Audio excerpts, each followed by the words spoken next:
Nah, jadi benar-benar yang udah expertnya di bidang itu gitu ya, Mam ya.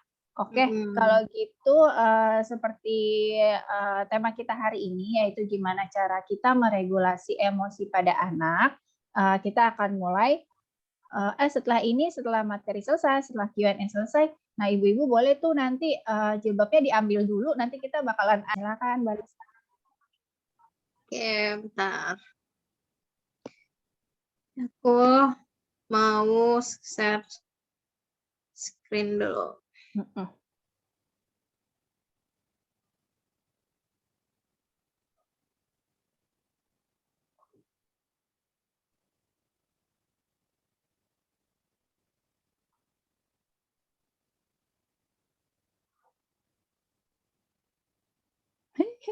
Mbak Nita lucu banget ikutan. Hai. Hai, kamu ikutan belajar ya. Hai kok.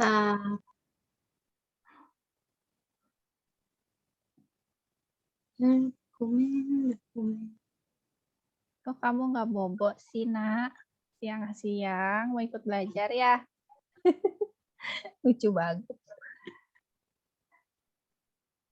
Kita sambil menunggu ininya ya, materinya. Sebentar, Mak. Boleh. Nanti kalau ini, nanti bisa aku bantu kalau ada kendala.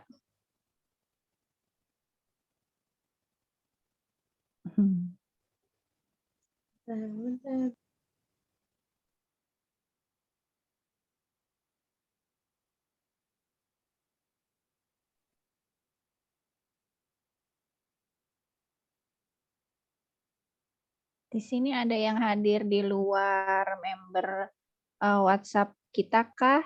Karena kita buka buat umum kan ya. Katanya tadi ada beberapa juga yang di luar.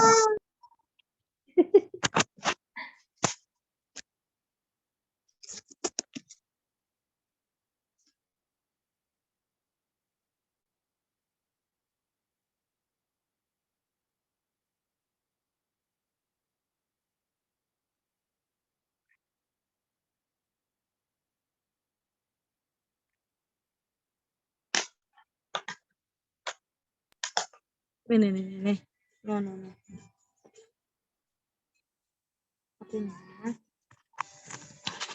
Kamu pegang dulu ya. Izin.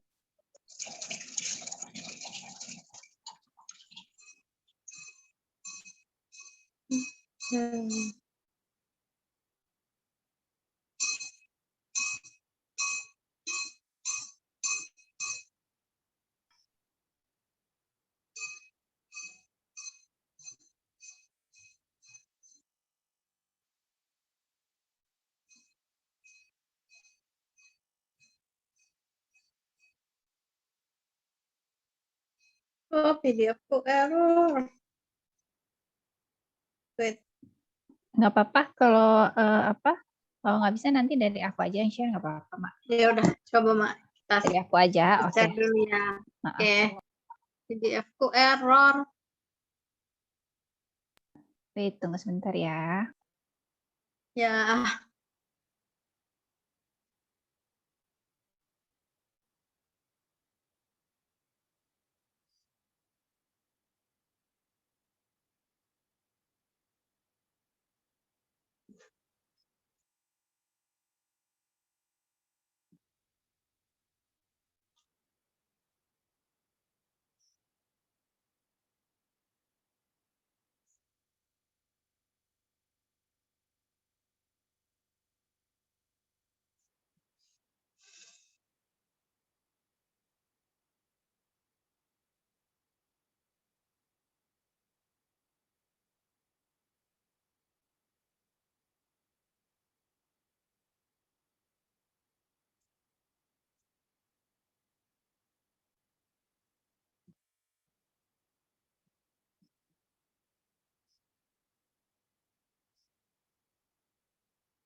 Oke, yuk. Oke. Udah kelihatan belum ya? Yuk. Kelihatan ya? Aku udah. Udah ya? Oke, silakan. Oke.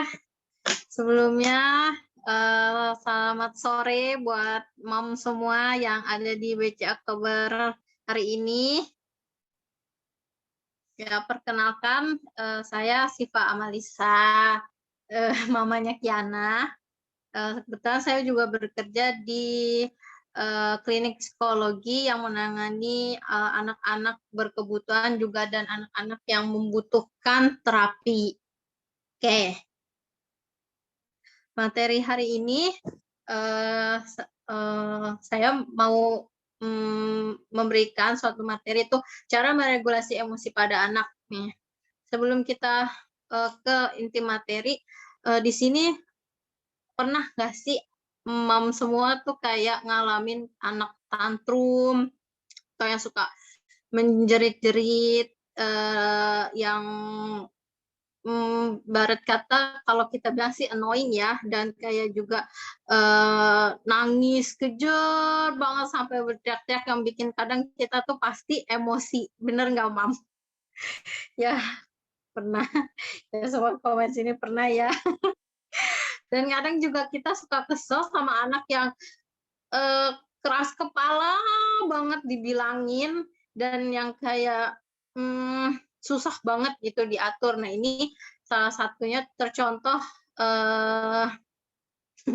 bukan pernah lagi tapi seringnya memang benar ini buat saya sendiri, buat aku sendiri pun juga biarpun Kiana masih baby, Kiana juga ada tantrumnya. Nah jadi sebelum ke regulasi emosi, jadi aku mau jelasin itu tantrum. Tantrum sendiri itu tuh sebenarnya adalah ledakan emosi yang biasanya berkaitan dengan anak-anak atau orang-orang yang mengalami kesulitan dalam emosionalnya. Jadi dia memang belum bisa nih meregulasi emosinya. Jadi karena dia belum bisa meregulasi emosinya, dia makanya bersikap keras kepala, menjerit, nangis yang bikin se-RT atau se-RW yang disangkanya mamahnya atau papahnya atau orang-orang di rumahnya tuh kayak mukulin dia. Bener nggak? Oke. Jadi di sini kita akan materi selanjutnya, apa sih regulasi emosi, regulasi diri? Regulasi diri itu sebenarnya bagian kontrol yang dimiliki seseorang dengan melalui proses memonitor, mengevaluasi, dan menguatkan perilaku sendiri. Jadi di regulasi diri itu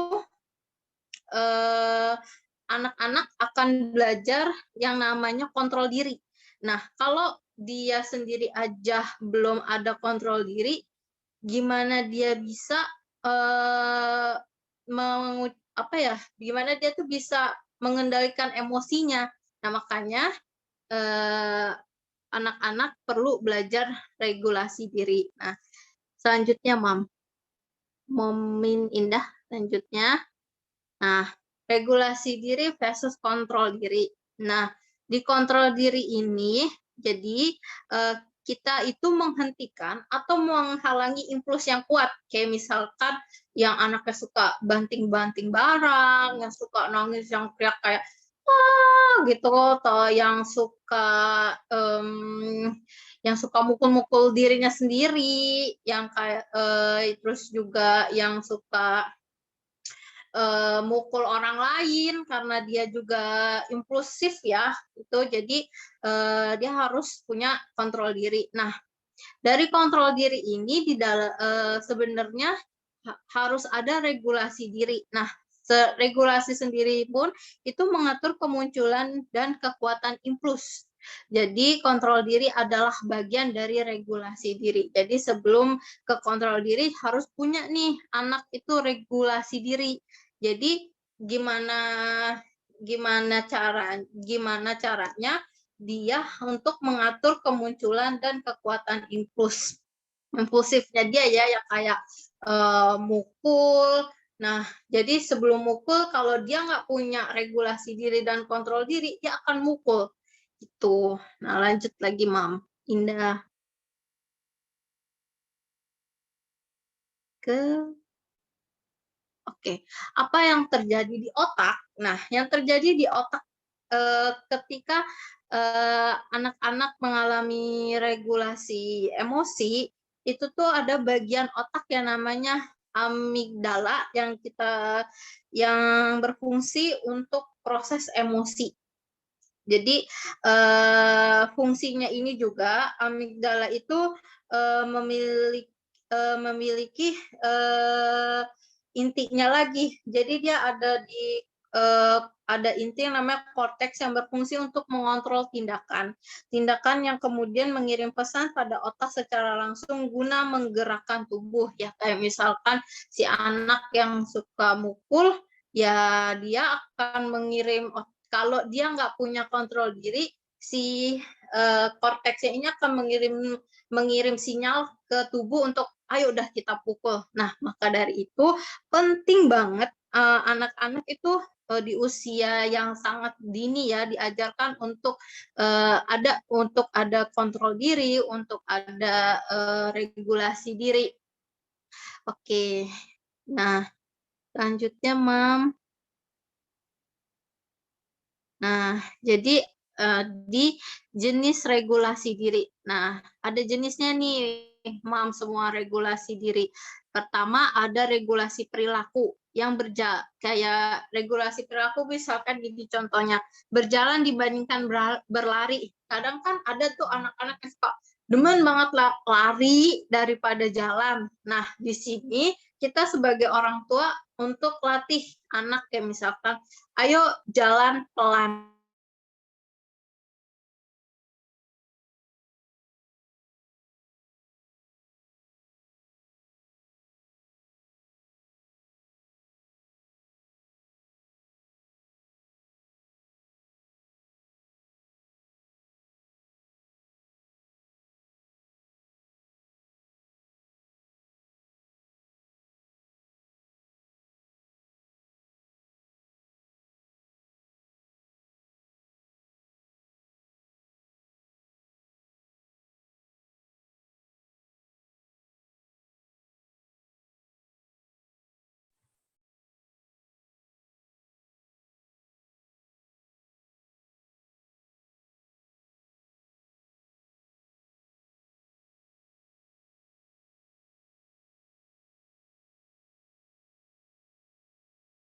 Halo, Mams, kayaknya keputus ya. Mungkin sinyalnya dari Mam Lisa.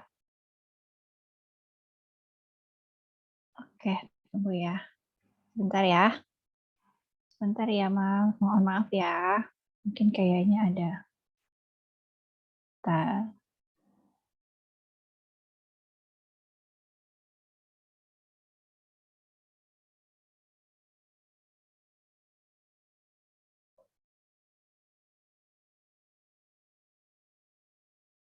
Sebenarnya gangguan sinyal dari Mbak Lisanya. Mbak Lisa.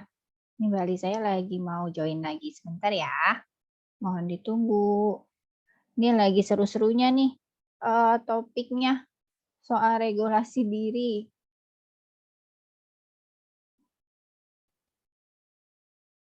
Hai, welcome back. Lagi seru-serunya loh, ditinggal loh, lagi sayang-sayangnya ditinggal loh. Oke deh, Mak, silakan boleh dilanjutkan. Ngomong-ngomong dirimu masih ke-mute loh, Mak. Oke. Oke. Ya. Lu masih ke-mute, sorry ya sinyalnya. Silakan. Oke, tadi kenapa menulis dengan rapi itu penting banget diajarin, karena semakin anaknya nulisnya berantakan, berarti kan dia semakin impulsif tuh. Nah, semakin impulsif berarti anak itu tidak bisa mengontrol dirinya, dan sebagian besar kasus yang sering aku temuin adalah jadi gampang emosi, gak sabaran, buru-buru, pengen cepet selesai. Jadi kayak mau bener mau salah, mau rapi mau bagus, ya udah gitu. Yang penting istilah kasarnya yang penting gue selesai gitu. Makanya penting banget ketika anak sudah masuk di usia sekolah diajarkan untuk menulis rapi gitu. Terus Yang kedua, di jenis regulasi diri ada yang namanya regulasi emosi, yaitu kita harus mengajarkan anak bisa menenangkan diri dengan cara misalkan ketika nih yang dia nangis, yang ngamuk gitu, yang kayak yang wah teriak-teriak, biasanya sering juga kita temuin ya di mall gitu. Nah, ajarkan anak untuk yang namanya tarik napas, buang napas gitu, terus juga dan kita juga sebagai orang tua juga jangan kepancing ya kalau anak itu lagi yang namanya tantrum. Jadi kalau kitanya juga kepancing, gimana bisa anak mau menenangkan dirinya gitu. Terus juga ajak dia ke tempat yang lebih sepi itu. Terus regulasi emosi juga anak harus belajar keluar dari bad mood-nya. Terus jadi jika ada dia mempunyai regulasi emosi, jadi dia lebih jarang marah, lebih jarang ngambek, lebih jarang nangis yang menjerit-jerit gitu. Oke, Mak, lanjut lagi.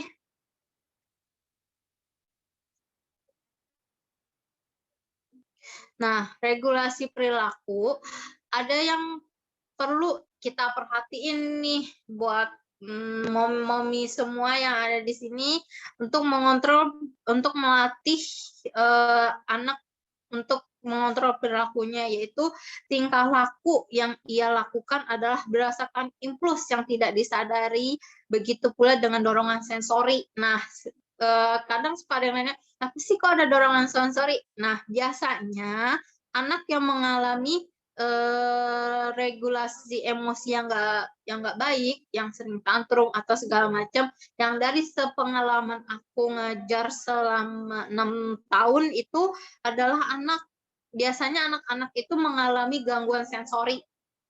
Nah, jadi dia juga tanpa sadar sih sebenarnya melakukan yang namanya kayak mukul, yang namanya juga buang-buang barang, yang juga teriak-teriak nggak jelas ya, karena dari dorongan sensorinya ini nih bermasalah gitu.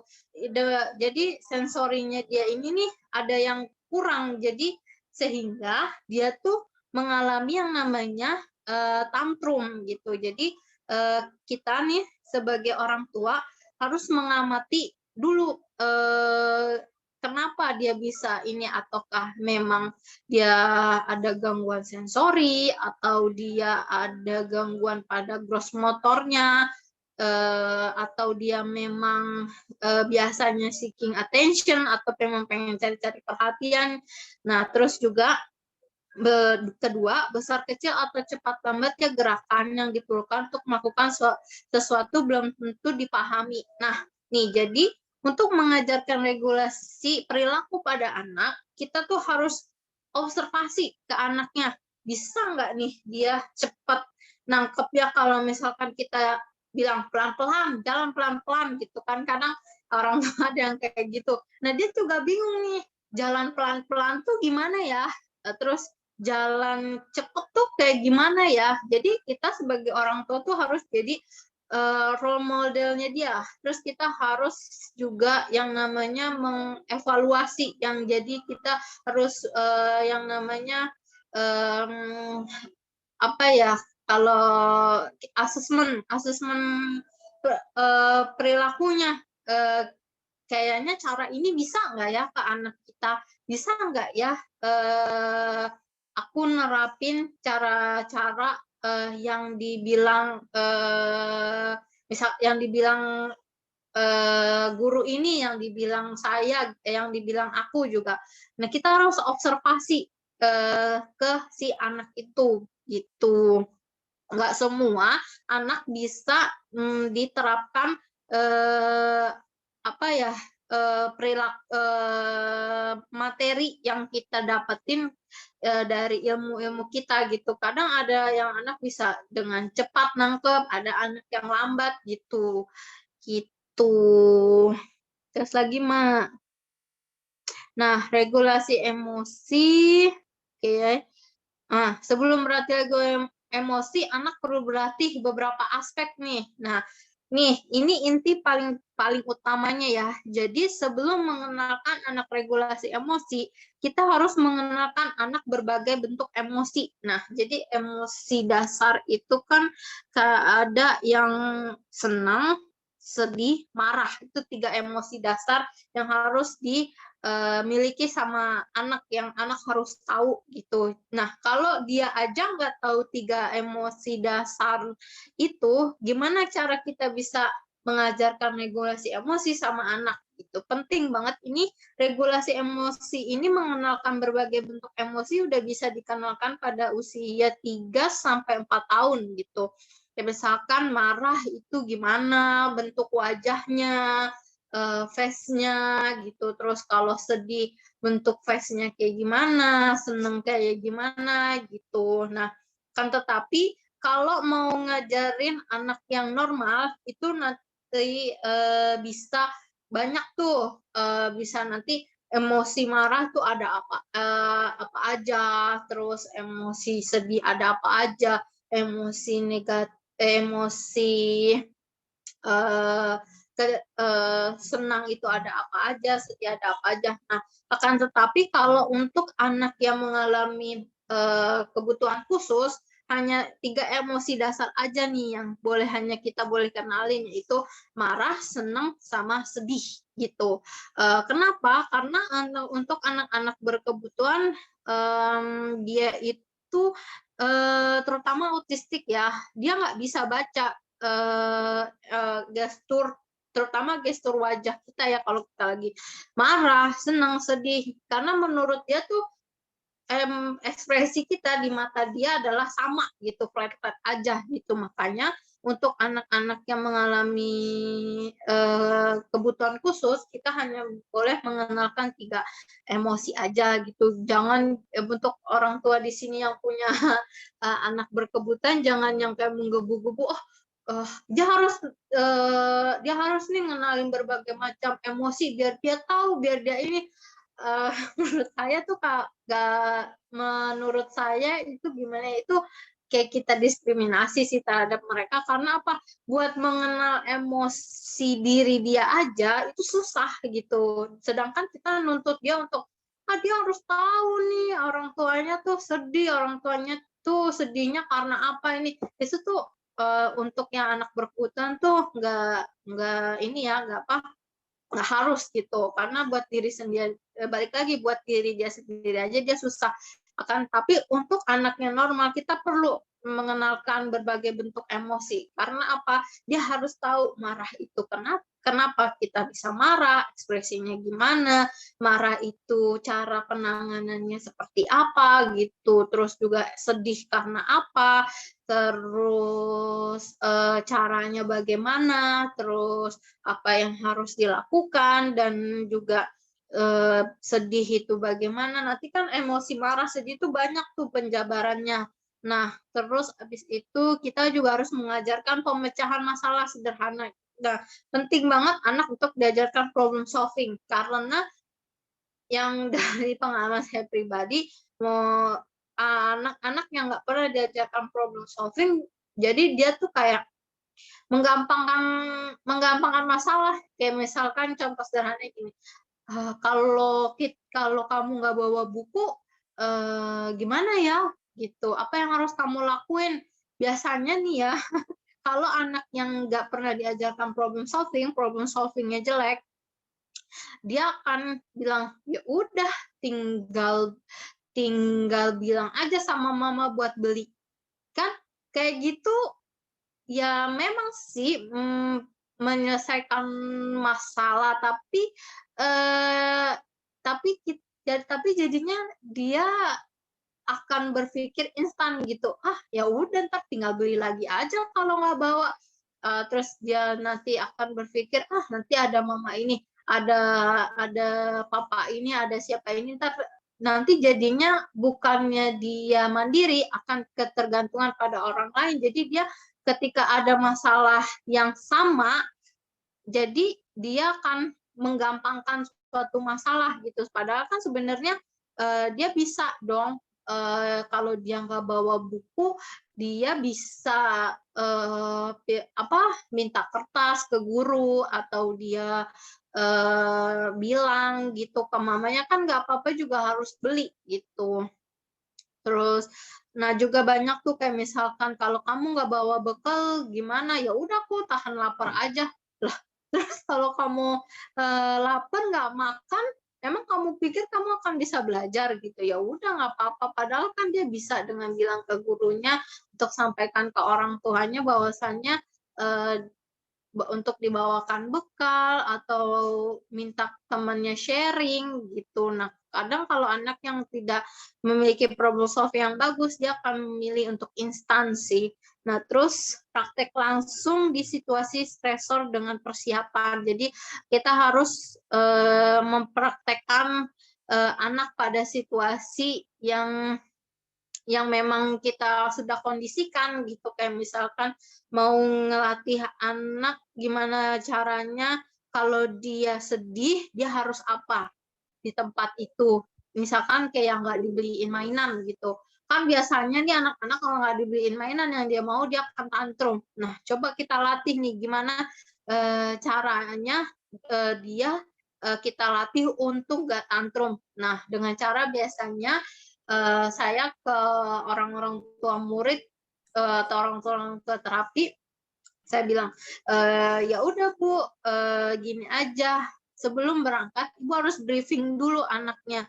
Ke restoran, ke mall, kita ini cuma mau beli apa-apa gitu. Terus kalau misalkan kamu minta, ajarkan resikonya gitu. Terus resikonya kayak gimana, Miss? Ya udah, kalau kamu nangis akan mama tinggal, atau akan mama panis, kamu nggak akan dapat makanan kesukaan kamu atau segala macam gitu. Oke, selanjutnya Mam.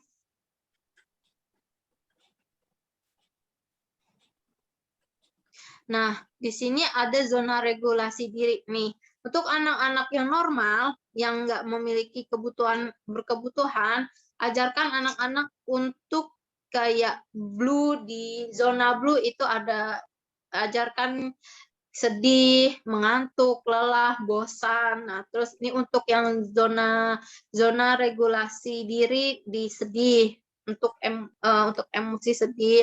Nah, untuk yang green itu untuk yang tenang, gembira, fokus, rileks. Nah, terus kalau yang kuning heboh, frustasi, cemas, jahil. Nah, untuk yang merah tidak bisa kontrol, marah, takut. Tuh, jadi ini untuk anak yang tidak memiliki kebutuhan bisa banget nih diajarkan zona-zona emosi gitu. Oke, selanjutnya bagaimana meregulasi diri. Oke, nah ini nih untuk anak-anak yang normal bisa nih pakai kartu kayak gini nih. Jadi misalkan kita tanya nih, hari ini kamu gimana ya perasaannya gitu. Nggak apa-apa usia 3 tahun, 4 tahun itu tuh udah diajarin kayak gitu nih. Kalau kamu lagi sedih nih, mama kasih kartu biru, lagi capek, lagi ngantuk kasih kartu biru gitu. Terus atau kalau lagi tenang, lagi happy, aku lagi happy. Nah, kita ajarin, kita kasih ke kartu hijau. Terus juga kalau lagi yang namanya bingung, aku bingung nih, boleh kita ajarin yang zona itu ya di kuning. Nah, untuk yang lagi stop itu yang merah, kalau lagi marah tuh boleh tuh ajarin gitu. Nah, ini biasanya nih untuk anak-anak mau anak berkebutuhan atau yang nggak berkebutuhan, memang saya latih pakai kartu sih. Jadi biar dia tahu dia lagi ada di zona mana gitu. Terus selanjutnya bagaimana meregulasi diri. Nah, bagaimana meregulasi diri, anak-anak, baik anak-anak maupun orang dewasa, harus mempunyai namanya self awareness, yaitu kesadaran, kemampuan dalam memahami perasaan, pikiran, dan evaluasi diri. Terus harus ada juga self monitoring, itu sifat seseorang yang mampu memantau sekaligus mengendalikan cara diri, emosi, dan perilaku ketika berada di situasi dan lingkungan tertentu. Nah, terus harus ada self-reflection, kemampuan untuk evaluasi diri. Nah, jadi nih kalau mengajarin anak-anak, dan terutama kita dan untuk orang dewasa sendiri pun juga harus ada punya ini nih, self-awareness. Jadi sama self-awareness, self-monitoring, sama self-reflection. Kenapa ini penting? Karena kalau kita nggak punya 3 dasar ini, ya gimana mau ngajarin anak, mau punya regulasi diri, gitu. Oke. Selanjutnya.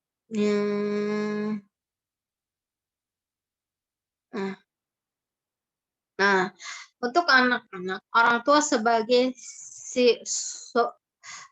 CEO regulation. Jadi ada beberapa hal yang perlu disiapkan untuk menjadi CEO regulation, yaitu orang tua tuh harus punya sikap yang hangat, tenang, dan responsif. Nah, jadi kenapa orang tua harus punya ini? Ya penting banget sih, karena kalau kitanya sendiri nggak tenang, kitanya sendiri nggak hangat, nggak punya ada respon yang responsif yang baik, ya gimana anak-anak itu bisa punya regulasi emosi yang baik? Ya di saat kayak misalnya anak tantrum, mamanya juga ikut-ikutan teriak-teriak, mamanya juga ikutan menjerit-jerit. Nah, jadi kan dia kayak gini, mama gua aja juga begitu, ya gue juga nggak apa-apa lah kayak gitu. Nah, jadi kalau misalkan anak yang lagi tantrum atau anak yang lagi emosional, ya kita harus berusaha tenang, kita harus berusaha hangat, kita harus berusaha ada responsif, terus dan kedua lingkungan yang mendukung gitu. Nah, penting banget memang yang namanya dukungan sih dari lingkungan, terutama dukungan keluarga, paling dukungan suami, terus memiliki dasar pengetahuan mengenai apa yang diajarkan. Jadi nggak hanya sembarangan ngajarin, ya udahlah gue mau ngajarin anak regulasi diri kayak gini aja gitu, itu nggak sembarangan, karena salah-salah salah pengetahuan ya salah juga penanganannya gitu. Jadi memang nih dari semua ini memang semua harus ada dukungan gitu. Oke, lagi. Nah, tahapan belajar regulasi diri itu yang paling pertama adalah perencanaan. Paling penting banget kita harus merencanakan emosi apa atau tingkah laku apa yang hendak dilatih. Nah, paling utama banget tuh kita harus merencanakan nih. Misalkan pertama, nggak semua emosi itu langsung diajarin ke anak. Misalkan selama seminggu atau 2 minggu, sebulan, kita mau ngajarin emosi yang di zona merah gitu. Itu harus direncanain dulu ntar gimana caranya, terus kita harus pikirin dulu sebab akibatnya apa, media apa yang pengen kita lakuin gitu, nggak yang langsung kita tuh langsung sembrono langsung yang ya udah ajarin aja nih zona emosi yang di merah gitu biar dia tahu nih kalau marah begini tuh ya nggak gitu ya, karena kan anak-anak ini kan gimana ya, belajar dari orang tuanya gitu ya. Kalau orang tuanya nggak ada perencanaan, ya anak ya mana bisa gitu belajar. Terus kita juga harus memonitor. Jadi harus ada evaluasi apakah latihannya sudah efektif atau belum. Ya, yaitu balik lagi yang dari awal aku bilang, nggak semua materi, nggak semua cara itu bisa dipakai ke semua anak. Kayak misalkan gini, kayak susu, kayak gini aja, kayak susu kan gak semua jenis susu bisa diminum sama anak kan. Ya begitu juga mengajarkan regulasi emosi, ya nggak semuanya cara yang kita kasih ke anak itu bisa di anak kita gitu. Misalkan kita orang tua itu bisa tuh caranya dengan apa biasanya sih token money gitu. Nah, di anak aku, dicoba gitu. Nah, terus di anak kita nggak bisa. Nah, jadinya, kitanya nanti yang stres sendiri gitu. Mestinya kita harus evaluasi, kita harus yang, coba ya cara ini cocok nggak ya, cara yang itu cocok nggak ya, gitu. Nah, terus yang ketiga implementasi. Dari semua trial latihan, memilih yang paling cocok untuk digunakan, yaitu balik lagi yang sering yang tadi aku bilang nggak semua, latihan, nggak semua media itu pantas untuk anak, kita ajarin gitu. Jadi memang yang paling utama adalah kita men-trial diri kita sendiri, karena kenapa, anak itu ya terutama anak kita itu ya copy paste-nya kita. Jadi kalau, di kita nggak bisa, oh berarti ya udah berarti di anak kita nggak bisa gitu. Aku sendiri pun juga gitu. Jadi aku belajar ke diri aku sendiri, oh di anak aku nggak bisa nih, ya di anak aku nggak bisa, berarti aku harus trial di aku deh. Karena kan anakku copy paste aku ya, ya udah aku trial deh, oh di aku nggak bisa, oh berarti di anak aku nggak bisa, coba kita pakai cara ini, di cara pakai sensori, oh ternyata di aku bisa, aku coba deh di anakku. Nah, tapi cara sensori pun nggak semuanya anak bisa gitu.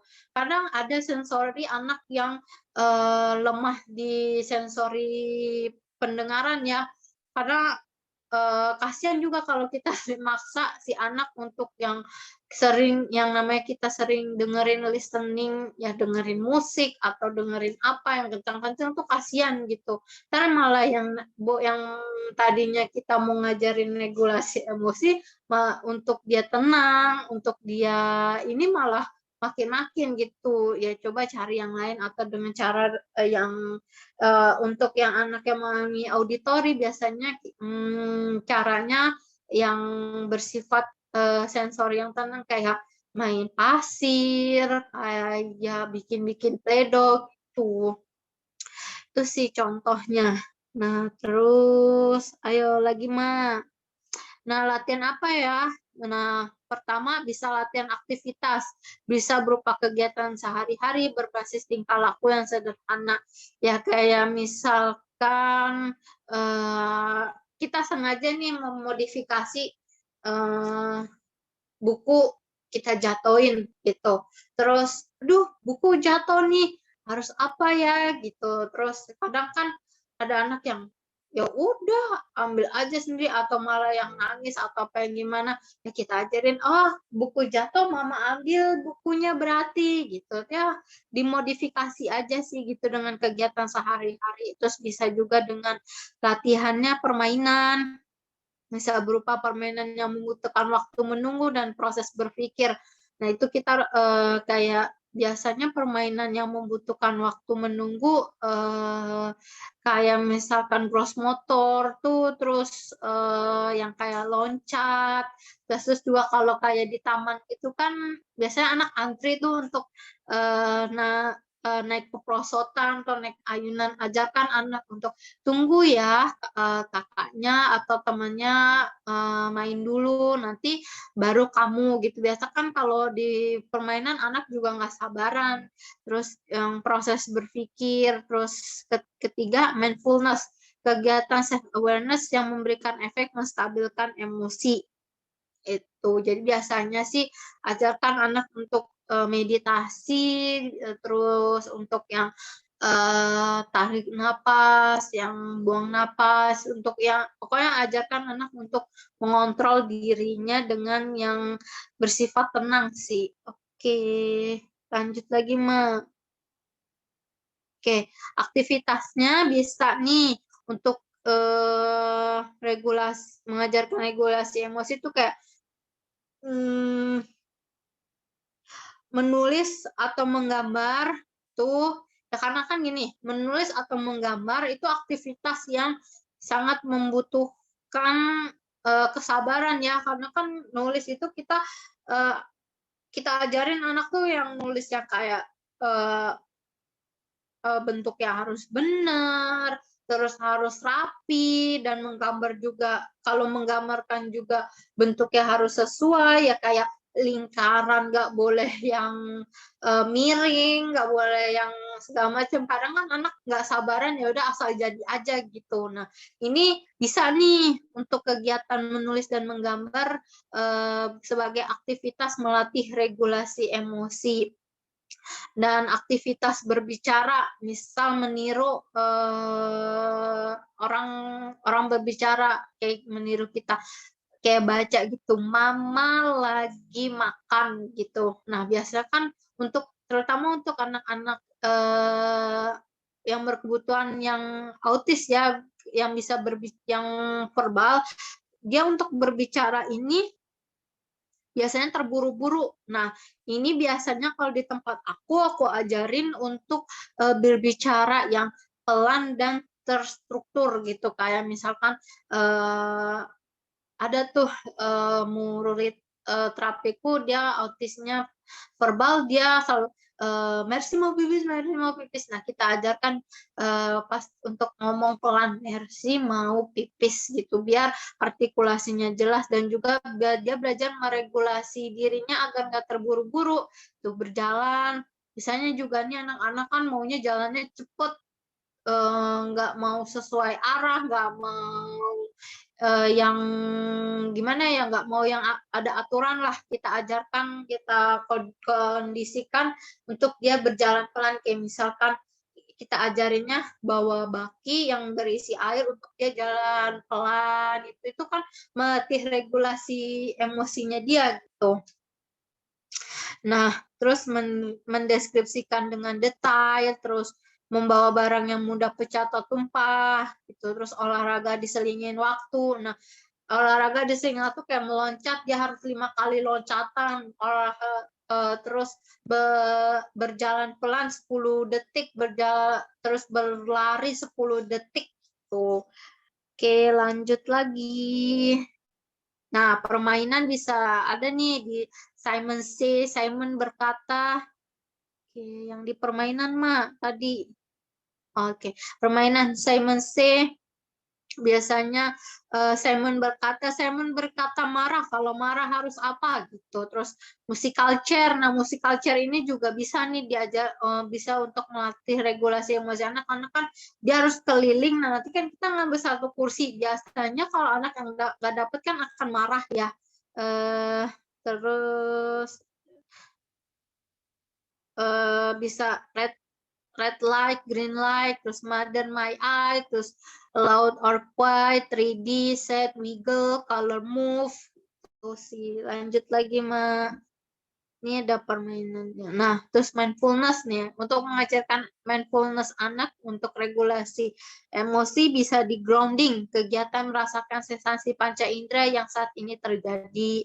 Terus kayak misalkan yaitu balik lagi, ajarkan anak untuk melihat ekspresi marah tuh gimana, sedih itu gimana gitu. Terus breathing itu latihan bernapas dengan menghitung mundur atau melakukan kegiatan sensorial, berarti pas kan 5, 4, 3, 2, 1 lagi, ulangin, tarik napas 5, 4, 3, 2, 1, ya hitung mundur gitu. Terus sensorial, menikmati sensasi sensori yang menyenangkan, yaitu balik lagi sensori, nggak semua sensori bisa dipakai anak. Jadi yang kayak kalau yang nggak ada gangguan auditori, ya bisa kita dengerin musik yang tenang gitu. Terus kalau ada anak yang gangguan auditori, kita yaitu dia kayak main pasir, bikin play-doh, terus kalau yang gangguan yang di sensor, yang bagian yang di kulit, biasa kita apa ya, kayak main cat air gitu pakai kuas gitu.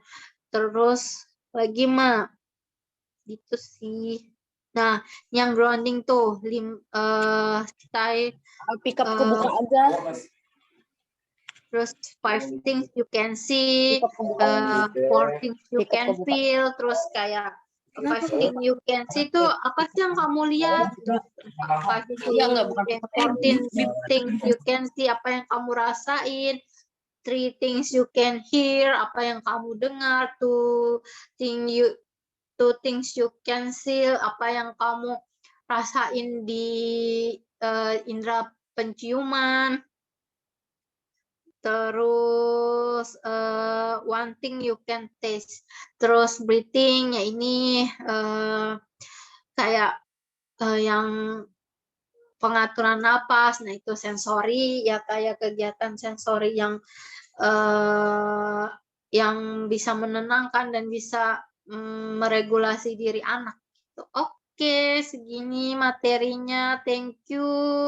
Kalau ada salah-salah kata, aku minta maaf. Jika ada kurangnya, aku minta maaf. Oke, sekarang kita ke sesi tanya jawab. Momin.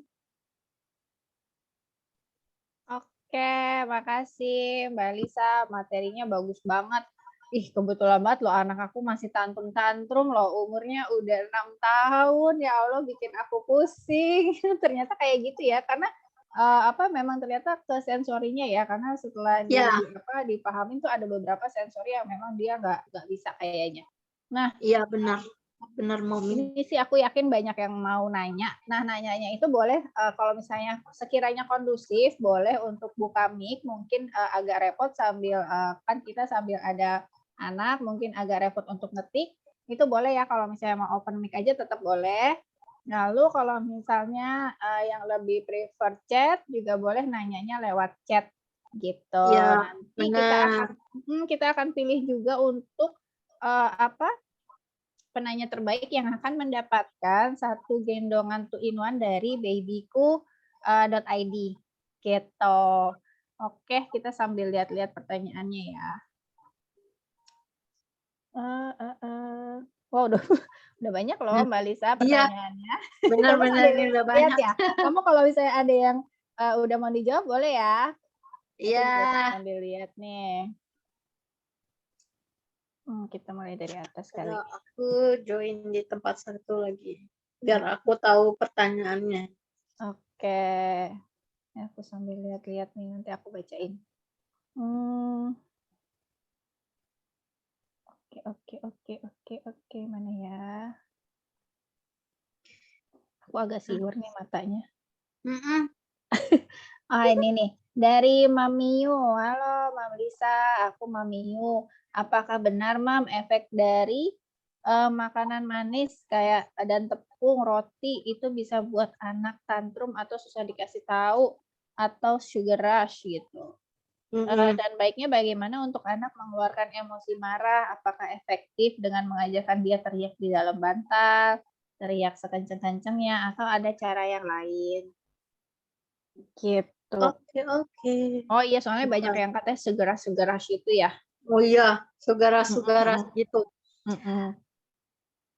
Kalau dari yang ini memang benar banget, makanya aku mengajarkan orang-orang tua murid baik yang terapi yang non berkebutuhan atau yang berkebutuhan ya, untuk kurangin makanan manis, tepung, yang tepung-tepungan, roti gitu ya. Memang kita sendiri aja memang nggak boleh berlebihan kan, karena bisa menyebabkan diabetes gitu. Terus, nah untuk anak memang kalau kebanyakan gula akan mengalami yang namanya sugar rush, dan dia akan yang di otaknya itu yaitu otak yang namanya korteks itu akan mengirim sinyal secara nggak sadar. Dia akan, karena kebanyakan gula ya, akan melakukan tindakan impulsif ya, kayak berteriak, kayak marah ya, kayak juga tantrum, yaitu karena memang faktor utamanya adalah di kelebihan gula, kelebihan garam. Makanya kalau memang ada orang tua yang nggak bisa non gula ya. Biasanya aku saranin untuk dia dikurangin aja deh gitu, atau cari yang namanya makanan gluten free, kan sekarang udah banyak tuh ya. Gluten free pun juga aku kasih ya paling cuma bisa kan cookies ya, cuma boleh satu hari itu cuma boleh ya 5 cookies lah gitu, atau yang ada indikasi medis kayak anak berkebutuhan gitu ya paling cuma boleh aku kasih sehari 3 gitu. Nah, karena apa? Yaitu balik lagi, memang berpengaruh pada emosi. Jadi dia sebenarnya secara nggak sadar sih dia akan melakukan tindakan agresivitas ya, karena sudah kelebihan kadar gula gitu dalam tubuh anak itu gitu. Jadi Nah, emang benar ya yang sugar rush ya. ya itu benar banget, benar banget. Terus kalau misalnya yang kayak itu tuh Mbak Lisa yang tadi katanya kalau misalnya mau ngeluarin emosinya itu benar nggak kalau caranya tuh yang kayak dia teriak di bantal atau maksudnya kayak dikeluarin aja gitu berarti emosinya? Benar. Biarin dia berteriak di bantal ininya dia, yang penting kan di lingkungan yang sudah kondusif, sepi gitu. Jangan di lingkungan yang banyak orang gitu, karena kalau di lingkungan yang banyak orang pasti kitanya sendiri pun nggak nyaman ya, risih gitu, dan pasti akan ditegur kayak ini orang tuanya gimana sih, kok nggak bisa iniin anaknya gitu. Nah, untuk ya kenapa harus dibantal di ruangan yang kondusif, biar dia tahu cara penenangan diri dia gitu. Jangan juga keseringan kita prom untuk ayo gimana cara tenangin gitu. Nanti gimana dia bisa mandiri untuk mengelola emosinya dia kalau kebanyakan kita arahin gitu loh. Biarin dia teriak, keluarin emosinya sekencang-kencangnya, seininya. Nanti kalau misalkan dia udah tenang, dia udah nggak teriak-teriak lagi, coba kita cuma nanya kayak gini, udah tenang belum? Gitu, udah bisa cerita belum? Gitu. Jangan juga, jangan juga kita keseringan, kamu nggak boleh ya, nggak apa-apa kamu teriak-teriak, tapi sembari kita juga ngoceh gitu tuh jangan gitu. Terus akan nanti malah jadinya bikin bingung gitu nih, orang tua gue sebenarnya mau nenangin gue atau mau ngomenin.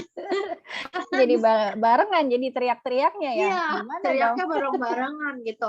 Nah, biarin aja dia punya waktu sendiri untuk tenangin diri dia sendiri gitu. Gak apa-apa, itu bagus kok dia diteriak-teriak di bantal. Toh yang kan jadinya kedap suara kitanya sendiri nggak kepancing kan. Iya benar-benar. Jadi boleh aja asalkan kondusif juga ya. Terus ibunya jangan ikutan teriak juga. Benar, Nanti harus kondusif. jadinya lomba. Nah, ini aku balik ke yang ini dulu ya, yang raise hand dulu. Nanti kita balik lagi ke chat juga. Dan Mam Indriani Vicky silakan kalau mau tanya. Bisa di unmute boleh.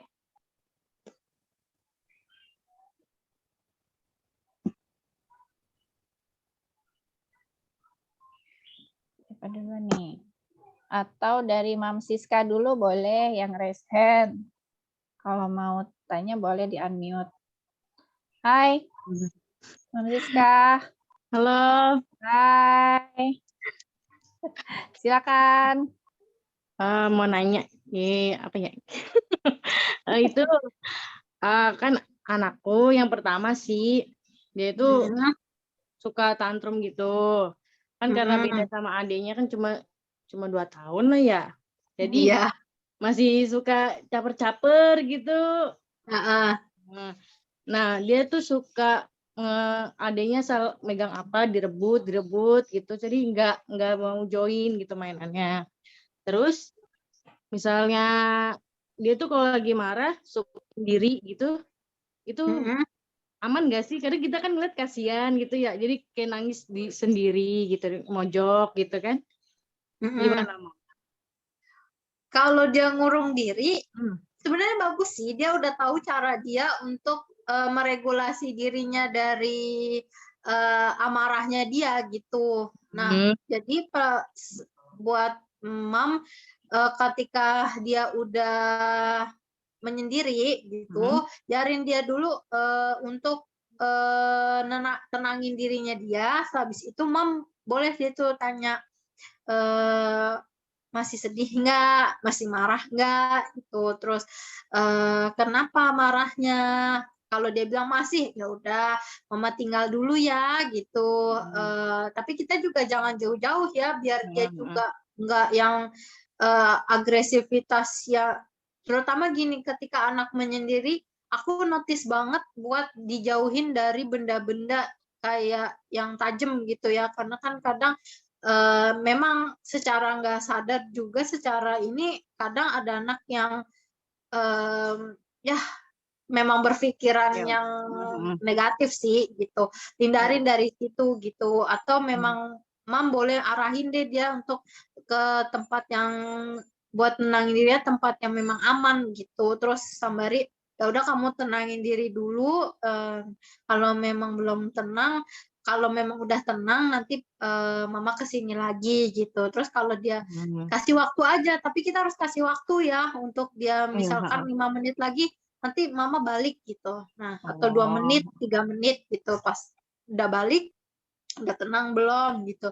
Belum, ya udah sekali lagi ya gitu. Itu juga harus diwaktuin ya gitu. Terus udah tenang belum? Terus dia biasanya sih di kedua kalinya akan bilang udah gitu. Terus baru kita tanya kenapa gitu. Kenapa sih kamu kayak gitu, nggak mau join sama adik atau nggak mau sharing sama adik gitu. Terus tanya memangnya adik kenapa gitu. Biasanya sih dari yang pengalaman aku adalah itu sibling problem sih. Biasanya dari lingkungan yang suka manas-manasin ya. Ntar iya, mama kamu tuh sayang sama adik kamu, nggak sama kamu gitu. Jadi memang penting banget buat orang tua yang punya anak 2, 3 untuk pas lagi pas kita lagi hamil anak kedua, untuk bilang kasih sayang mama ke kamu, perhatian mama ke kamu memang akan kebagi ketika ada adik. Tapi semua sama, nggak ada yang beda gitu. Ya nggak apa-apa diajarin kayak gitu. Karena kan sebenarnya anak kayak gitu tuh berasal dari kompor sih. Iya, biasanya ya. Bener. Om tantenya tuh suka ngeledekin gitu. Padahal kita di rumah juga udah nerapin kayak gitu kan, sama semuanya adil gitu. Jadi lingkungan. Memang lingkungan itu paling berpengaruh banget gitu loh. Jadi ya itu, hati-hati terhadap candaan yang menurut kita, yang menurut orang dewasa lucu, tapi ternyata nyakitin hati anak kayak itu. Kayak nanti ada adik nggak disayang loh. Itu kan menurut yang dewasa lucu ya, tapi menurut anak-anak itu sakit ke hatinya dia gitu loh. Ya sehingga ya itu yang bikin sibling problems, yang akan ada yang kakak iri sama adik iri sama kakak gitu ya. Balik lagi, biasanya memang dari lingkungan sih ya. Kita sebagai orang tua juga harus sabar ya, karena kan itu balik lagi lingkungan. Lingkungan memang paling ini sih paling berpengaruh gitu. Jadi memang kalau bisa sih antara suami sama istri memang harus kondusif ya gitu, harus sama berkesinambungan ya. Kalau lingkungan luar kan paling sehari ya jarang-jarang ketemu gitu. Ya gitu. Oke, Mam. Ya, Terima kasih Mam Siska. Berarti boleh ya, asalkan di ini ya, dikontrol ya. Iya. Nah, terima kasih. Thank you. Aku balik lagi ke chat dari Mavio. Halo Mam Lisa, apakah anak tantrum bisa disadari sedari dini di bayi 9 bulan nih, di umur bayi-bayi kita nih, Mam? Terus dari bagaimana cara bagaimana cara mengatasi jika anak seumuran kita suka nangis kencang karena ingin sesuatu gitu, entah itu mau keluar rumah atau apa gitu tuh, Mam.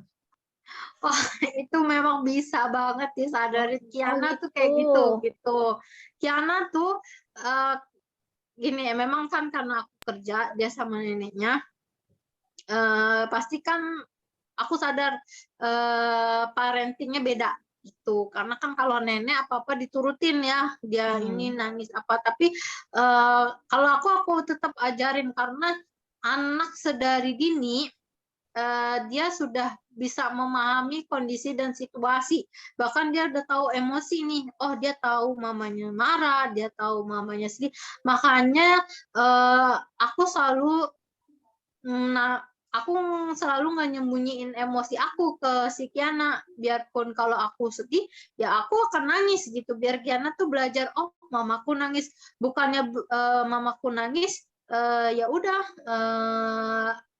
aku nenangin diri juga di depan Kiana gitu, biar Kiana juga tahu oh cara nenangin emosi tuh gini, biar apa, biar ketika nanti kan itu kan anak juga udah merekam ya apa yang terjadi gitu. Jadi biar Kiana tuh tahu, oh jadi penanganannya kayak gini gitu. Tapi sembari aku bilangin kalau Kiana kan suka teriak-teriak juga ya, selalu aku bilangin, Kiana gak semuanya bisa Kiana teriak-teriak gitu.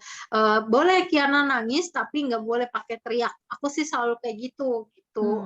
Ya bisa sih ke si Kiana gitu. Karena memang anak kan juga udah apa ya, memorinya juga udah bisa ngerekam ya apa yang dilihat gitu. Jadi kita juga udah bisa tahu dia itu nangis karena apa, nangis itu karena memang dia lapar atau nangis karena cari perhatian. Itu tuh kita udah tahu kok di usia 9 bulan gitu. Jadi emang udah Jadi intinya kelihatan ya. nggak masalah kalau buat momen-momen di sini, kalau memang yang mau nangis di depan anak tuh nggak apa-apa kok, nggak, atau marahnya juga jangan teriak-teriak ya, karena kalau kita juga marah teriak-teriak anak tuh akan ya udah boleh nih nanti aku akan marah secara teriak-teriak gitu ya, itu dengan dia nangis teriak-teriak gitu. Itu anak 9 bulan udah bisa kok dia baca ekspresi wajah kita, dan juga kita juga anak 9 bulan juga kita bisa tahu dia tantrum dari teriak-teriak itu tuh kita tahu. Gitu. Jadi udah bisa kelihatan ya. Bisa.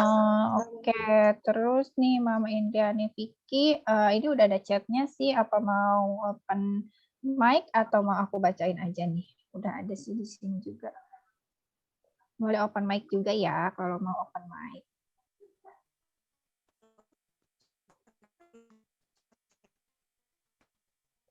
Sambil aku baca ini pertanyaannya. Pertanyaannya itu apa? Melisa, bagaimana cara terbaik sebagai orang tua untuk menyikapi anak yang kritis sekaligus perasa ya?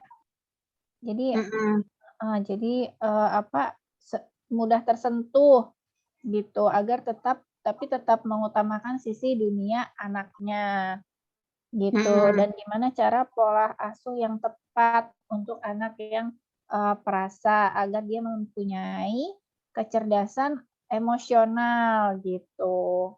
Kalau misalnya orang tuanya memperlakukan disiplin atau pendekatan yang kurang tepat kepada anak, akibatnya takutnya anak jadi kurang percaya diri dan sebagainya gitu. Jadi apa sih yang bisa dilakukan orang tua, gimana cara pendekatannya, seperti itu. Iya, kira-kira seperti itu pertanyaannya, Malisa.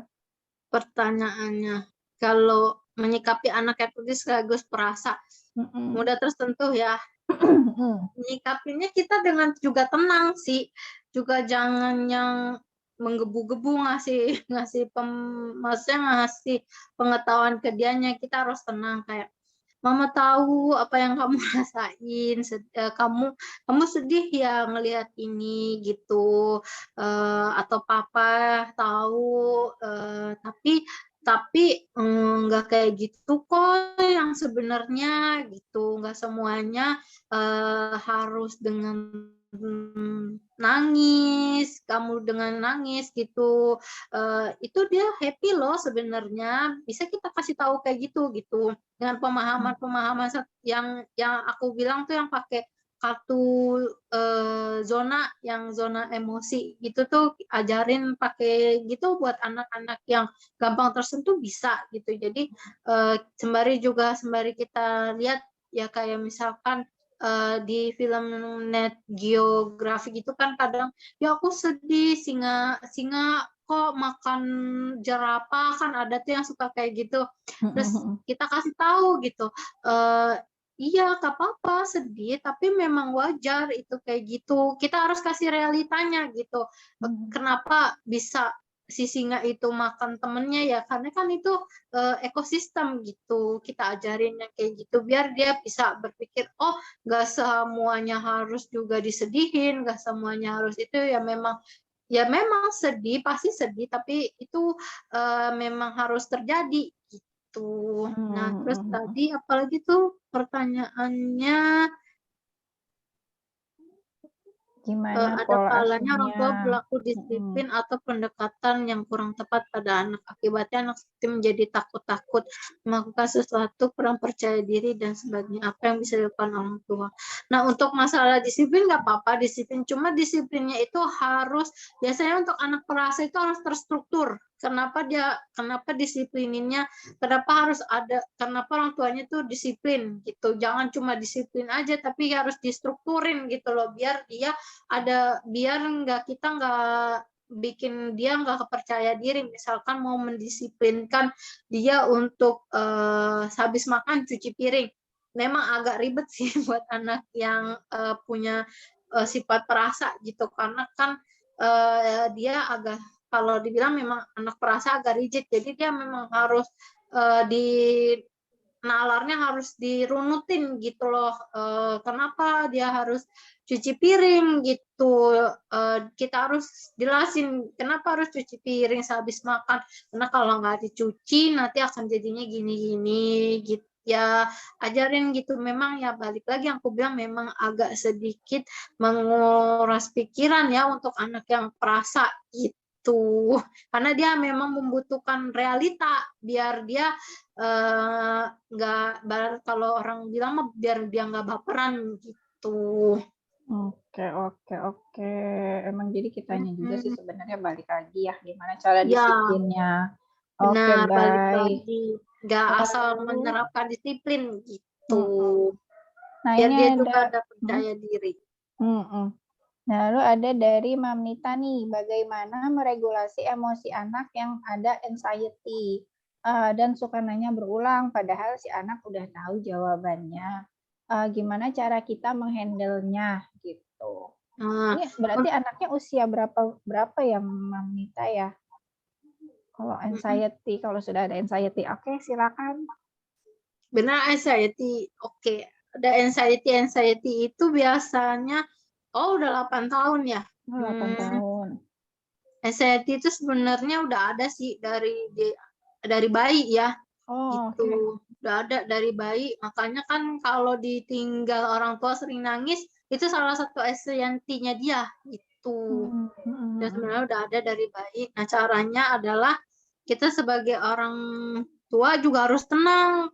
Kalau dia lagi anxiety juga jangan balik lagi, jangan kelihatan panik, kelihatan juga mau marah gitu. Karena anak yang punya anxiety itu harus diajarkannya itu tarik napas dulu, terus ajarkan dia untuk tarik napas, buang napas, terus harus ajarkan dia untuk di relax dulu baru dia ngomong gitu. Jadi apa ya? Jadi dia tahu gitu loh, ketika dia panik, ketika ada stresor panik itu datang, dia harus gimana dulu nih untuk biar dia bisa nanti menyampaikan apa yang dia rasain. Itu dia harus ya, kita sebagai orang tua harus melatih dia, yaitu tarik napas dulu, buang napas, terus ajarin dia untuk relax dulu, kita kasih minum dulu, terus kita tanya apa makanan, lagi pengen apa dulu, mau minum apa gitu, terus pokoknya tenang dulu baru habis selesai presenting. Udah kita lihat nih, udah nggak panik, baru kita tanya, kamu kenapa gitu. Terus kalau dia nanya berulang ya, cukup satu sih, kitanya juga tenang. Tadi mama bilang apa? Tuh, misalkan ini loh Ma, iya mama bilang ini gitu, pasti kan dia tahu. Nah itu udah tahu, perlu nggak ditanya lagi. Kita harus juga tenang tapi tegas gitu sih. Aku sih buat anak-anak yang juga ada ASCNT dan suka nanya berulang, pasti aku kayak gitu. Aku selalu bilang, tadi Miss bilang apa gitu. Memang harus perlu diulang ya. Kalau perlu diulang, oke deh. Sekali ini aja dengerin, abis itu nggak ada pengulangan lagi ya, gitu. Tapi dengan sikap kita yang tenang dan tegas sih, itu aja. Oke. Berarti dari kitanya juga tenang, tapi tetap tegas ya. Jadi ditegasin lagi, apa bisa diulang gitu ya, satu kali Ya, aja gitu. benar. Harus ada ini sih, apa sih? Harus ada pakeman. Kalau enggak kan dia akan annoying ya, nanya-nanya mulu gitu. Jadi dia tahu batasnya juga gitu ya. Biar dia harus ada tahu batas gitu. Oke. Nah, ini dari ini topiknya menarik banget sih, Mbak Lisa. Jadi ini pertanyaannya juga banyak gitu ya, karena benar-benar relate banget nih sama kita. Iya benar. Ini apa dari, tunggu sebentar, tadi dari siapa sih? Oh Mamanda nanya nih, kalau misalnya anak yang lagi tantrum itu umurnya 3 tahun, lagi tantrum atau lagi nangis, itu mereka tuh bisa nggak sih dengerin kita gitu? Misalnya kita nasihatin gitu, masuk nggak sih gitu? Kalau misalnya lagi tantrum, terus gimana kalau misalnya tantrumnya tuh sampai yang tidur-tidur di lantai saat di tempat umum? Nah itu kalau itu tuh cara nenanginnya gimana ya gitu? Untuk anak 3 tahun bisa dia dengerin, cuma balik lagi aku selalu nekenin juga buat orang tua murid dan orang tua terapi aku, dan juga buat ke diri aku ya, ketika anak tantrum, biar dia tenang dulu gitu. Kita bawa lagi ke tempat tenang yang sepi, yang itu biarin dia tenang dulu, dia nangis, dia guling-gulingan apa segala macam. Nah selesai itu kita balik lagi tanya, udah tenang belum gitu ya. Biasanya nih kalau misalkan belum tenang, anak tantrum yang dengan nangis-nangis teriak-teriak kan dia akan nangis-nangis teriak lagi. Oke, belum tenang, ya udah mama kasih waktu ya 2 menit nangisnya gitu. Sembari juga biasanya sih ya aku sediain timer gitu loh, timer nih 2 menit atau 30 detik boleh nangis teriak-teriak gitu. Selepas habis kita tanya itu ya, itu nih mama matematika kan bunyi tuh, ketika bunyi diam, oke, udah tenang belum gitu. Terus biasanya udah gitu. Terus oke, diam, tenang. Sekarang mama mau nanya, kenapa kamu pakai teriak-teriak, kenapa kamu pakai nangis gitu, kenapa kamu pakai menjerit-jerit gitu. Memang dengan cara itu bisa menyelesaikan masalah? Enggak, biasanya kalau anak yang 3 tahun 4 tahun pasti jawabnya ya enggak bisa gitu ya. Terus kita tegasin ya enggak bisa gitu, dengan emang kamu teriak-teriak gitu memangnya mama akan nurutin kemauan kamu gitu. Terus iya enggak juga, kita harus bilang kayak gitu harus tegas juga di kitanya ketika mau ngasih nasihat gitu. Terus baru deh ketika dia juga oke, sekarang cerita kenapa kamu tadi berperilaku kayak gitu. Ya biasanya karena mama nggak nurutin, karena mama nggak ini.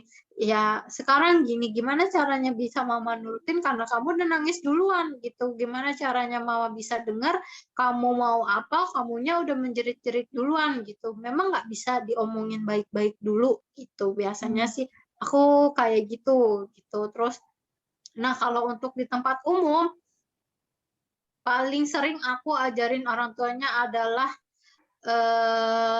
kalau orang tuanya malu ya, langsung dibopong anaknya, dimasukin ke mobil, terus ya udah biarin aja dia menjerit-jeritan di mobil gitu ya. Tapi sikap orang tua ya balik lagi, orang tuanya harus kuat gak nih kupingnya dengerin anak itu teriak nangis gitu. Kayak kalau nggak kuat ya silakan aja, malu lihat anaknya guling-gulingan gitu aja. Kuat-kuat mental ya. Nah, ya itu balik lagi, kita sebagai orang tua ya harus kuat-kuat mental gitu. Harusnya jaga sebagai orang tua memang harus tebal muka sih kalau di depan umum. Ketika anak tantrum ya juga jangan pedulin orang ngomong apa, ya kita kan yang tahu kita orang tuanya. Penanganan apa yang kita iniin ke anak kita, kita yang tahu gitu. Ya peduli banget orang mau ngomong, mas itu orang tuanya bukannya nurutin aja kemauan anaknya, ya kan nggak bisa kayak gitu. Nggak semuanya kalau kita pergi ke tempat umum membeli apa yang dia mau kan. Iya, betul. Emang benar tuh, emang harus ada batasan juga. Nah, ini mungkin aku akan bacain 3 pertanyaan lagi ya, Mam, karena waktunya juga udah hampir 4:30. Memang nanti mungkin kalau ada waktu bisa ditanya Japri atau apa gitu ya. Nanti mohon maaf sekali gitu. Nah, ini aku tanya jadi aku mungkin tanyanya yang mirip-mirip mungkin nggak aku bacain lagi ya. Jadi kalau dari Mam Riza, mana yang lebih baik nih, menegur atau dibiarin aja anaknya yang salah, atau membiarkan anak yang salah itu gitu untuk menghindari tantrumnya. Jadi mendingan dibiarin dulu atau ditegur nih, Mam Lisa? Biasanya kalau paling benar adalah udah ditegur dulu sih. Ayo, kenapa mau nangis? Makanya aku selalu bilang ke orang tua murid, kalau mau ngajak anak pergi di briefing dulu, mau anak berkebutuhan atau anak gak berkebutuhan semestinya harus di briefing, karena kan memang kita nggak semuanya kayak pergi itu membeli apa yang dia mau gitu, di briefing gitu nih.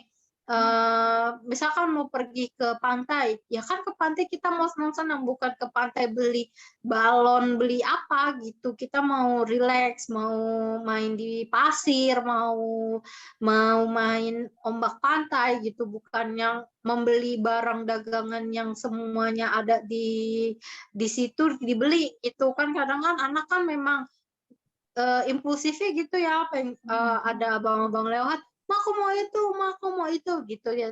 Kita makanya aku selalu bilang ke orang tua murid, Bu, kalau mau pergi preparein dulu ya gitu, mau pergi kemana, tujuannya apa, mau ngapain aja di situ gitu, biar juga anak nggak akan buat ibarat kata biar bisa meminimalisir tantrum anak itu gitu.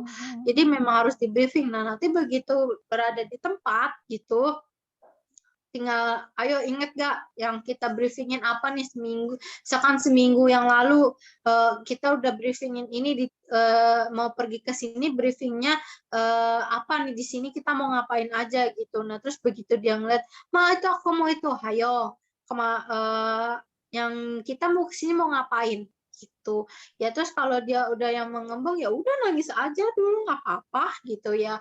Kita cari tempat sepi biar anak itu bisa nangis lagi, terus baru kita tenangin.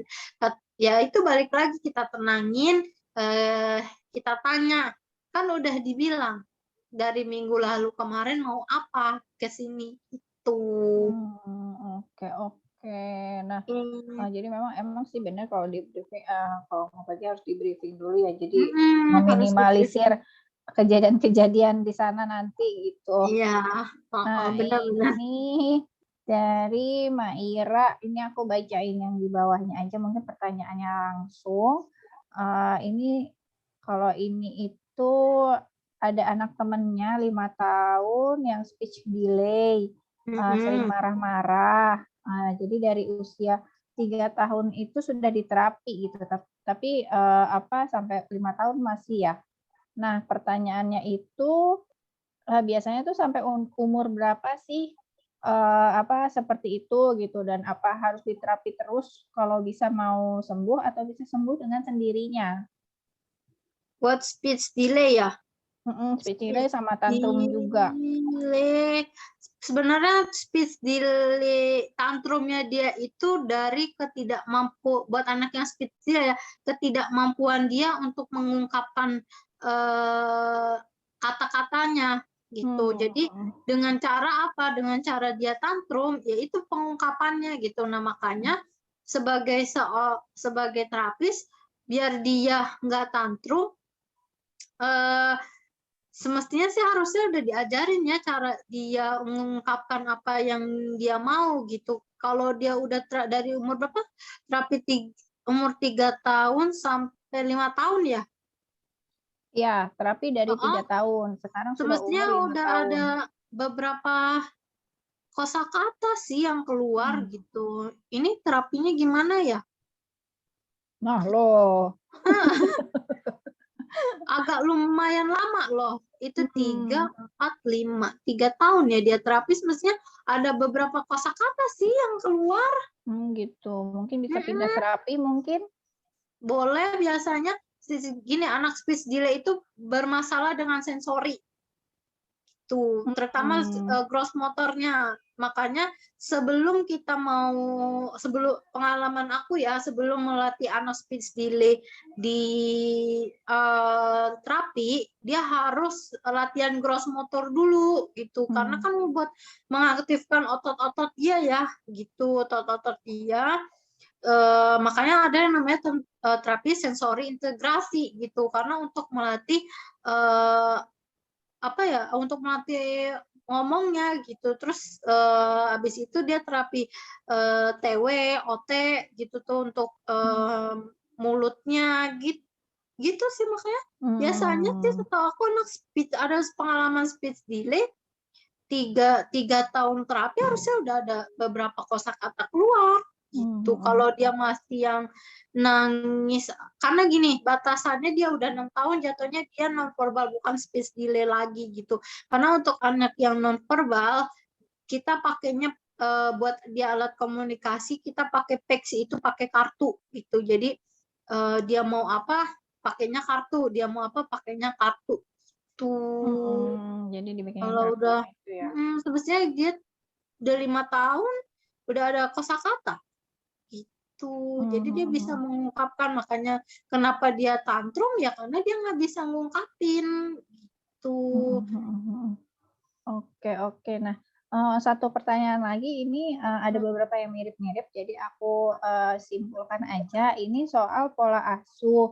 Jadi ada dari Mahesi juga yang di asuh sama nenek kakeknya ya kalau nggak salah aku.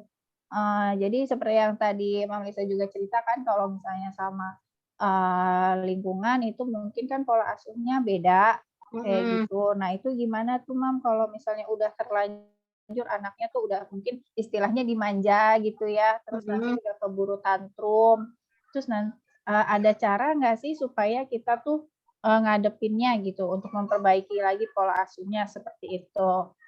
Ini tadi ada beberapa yang tanya seperti itu. Gimana tuh Mam? Ngadepinnya ya balik lagi ke kita sih. Jadi apa yang udah terjadi itu resiko. Jadi resiko kita terutama ya buat aku pribadi sih, karena aku juga bekerja ya. Jadi resikonya ya balik lagi kita harus sabar ngadepin ketika anak itu tantrum, ya kita harus coba dari diri sendiri dulu aja. Begitu dia tantrum, kita juga boleh tenangin diri, dia tenangin diri gitu. Kita tarik napas, kita buang napas gitu. Terus selesai kita tenang, dia tenang gitu. Karena gini, emosi negatif ketemu emosi negatif ya akan meledak gitu ya. Kalau sama-sama ngadepinnya sama-sama emosi, ya nggak akan ada jalan keluarnya gitu. Jadi ketika anak itu tantrum ya kitanya nenangin diri ya nggak apa-apa juga. Jadi kita juga tenang. Begitu selesai kita tenangin anaknya, terus kita bilang lagi, kita jelasin lagi, kita harus jelasin alasannya gimana, kenapa harus kayak gitu. Iya, mama nggak akan sama dengan misalkan mbak, nenek, atau kakek yang nurutin kemauan kamu. Karena kalau di sini ada aturan gitu, di rumah ini punya aturan gitu. Jadi ketika kamu sama kakek sama nenek kamu, kalau kamu diturutin, tapi kalau sama mama enggak, karena mama punya aturan gitu. Gak apa-apa kita kasih terus kayak gitu, entar lama-lama anak paham kok, gitu. Lama-lama anak akan, oh iya, jadi dia akan, apa ya, terutama kalau baru kerja pasti kan anak beradaptasi ya, gitu. Jadi nanti anak juga, oh iya benar kalau, sama mamaku, aku ada aturan, kalau sama kakek sama nenekku memang nggak ada aturan gitu, Kak. Bisa juga kalau keluarganya bisa diajak kerja sama sih enak ya. Jadi, nih aku punya aturan, kayak gini buat si Kiana gitu. Jadi, kalau Kiana, kayak gini jangan turutin ya, aku sih selalu kayak gitu. Cuma ya balik lagi, kakek nenek kan nggak ada yang tega, ya itu PR kita lagi di rumah. Jadi begitu, aku pulang, aku jelasin. Biarpun Kiana 9 bulan ya, aku udah jelasin nih, Kiana nggak bisa kalau sama mama. Kiana nggak akan mama turutin kalau Kiana teriak-teriak gitu. Jadi Kiana nggak apa-apa nangis, nggak apa-apa nangis. Mama tetap di sini, mama liatin gitu. Nanti ntar lama-lama Kiana tenang tuh nggak nangis. Oke, Kiana nggak nangis, Kiana ngantuk, Kiana mau susu, udah ayo kita nyusu. Itu sih aku. Memang PR sih kalau buat ibu-ibu Iya, pekerja iya, ya. iya. Emang emang enak kalau misalnya udah satu ini ya sama orang tuanya bisa diajak ngobrol ya. Cuma Iya, mungkin kalau yang benar. enggak, nah bisa dicoba tuh. Jadi ya udahlah kalau udah sama kakek nenek mah kita pasrah aja gitu ya. Iya, Nanti memang aku udah pasrah ya, memang udah PR, nanti PR-nya akan kayak gitu. Memang iya, ya iya. aku balik juga ke orang tua murid yang kayak gitu. Ya udah Bu, memang mau diapain? Ya kan ibu kerja. Itu kan dia sama kakek sama nenek sama pembantu ya. Ya pola asuhnya begitu ya. Ya PR kita ya di rumah benerin lagi gitu. Jadi tetap semangat Heeh. untuk ibu-ibu Tuh yang bekerja, ibu-ibu tetap pekerja. semangat, untuk membenarkan lagi jalurnya. Oke, Heeh. kalau gitu ini sebenarnya udah lewat dari waktunya ya, udah 1,5 jam, nggak berasa banget loh. Iya. Saking serunya ya kita ngobrol Iya. ya hari ini. Nah, Heeh. setelah ini kita akan ada foto nih, foto bareng. Jadi ayo kita buka semua kameranya. Silakan bersiap-siap. Yang mau pakai lipan-lipan dulu boleh. Kita tunggu. Nanti akan dibantu sama Ma Ani yang membantu kita untuk ini foto ya, foto-foto bareng gitu. Nah, terus aku juga akan mengumumkan pemenang dari pemenang hari ini, yaitu Mak Malinda, mamnya Manda, dengan Instagramnya @mnursubkiyah ya. Nah, selamat Mama Linda. Untuk hadiahnya nanti silakan DM ke Instagram kita BC Oktober 2021 atau boleh ke Momin juga ya. Boleh untuk nama dan data dirinya buat nanti kita kirimkan hadiahnya. Seperti itu. Dan untuk yang sudah ikutan juga terima kasih. Ayo kita foto dulu. Kita foto dulu supaya bisa kita tag ke Instagram.